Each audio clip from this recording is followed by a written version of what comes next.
Lift 90 चुड़ैल। मैं एक भारतीय हूँ। आमतौर पर भारतीय ईश्वर और आत्माओं आदि पर अधिक विश्वास करते हैं। यह मेरा अनुभव नहीं है, यह मेरे दादा का है। हम भारत के आंध्र प्रदेश राज्य में रहते हैं।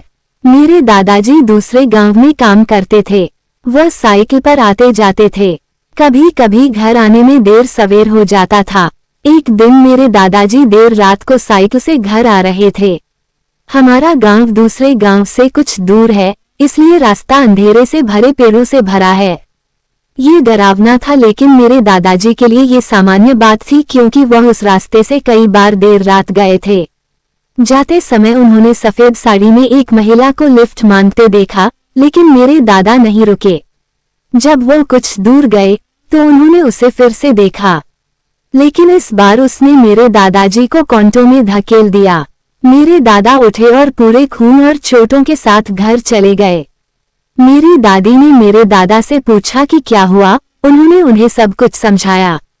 मेरी दादी बहुत डर गईं। वो काफी हिम्मती थी, लेकिन वह क्यों डर गई मुझे नहीं पता। उसके बाद 2 महीने तक मेरे दादाजी बिस्तर से नहीं उठे।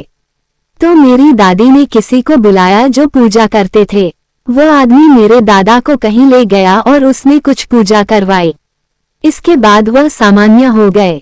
मुझे नहीं पता कि उस समय मेरे दादाजी को कैसा लगा होगा, क्योंकि मेरे जन्म से पहले ही उनकी मृत्यु हो चुकी थी। किसी को भी कोई आइडिया है कि मेरी दादी ने ऐसा क्यों किया? मुझे इसके बारे में जानना है। जब मेरी माँ ने मुझे ये कहानी सुनाई तो मैं रोमांचित हो गई, लेकिन इस बात ने मुझे काफी डरा भी दिया था।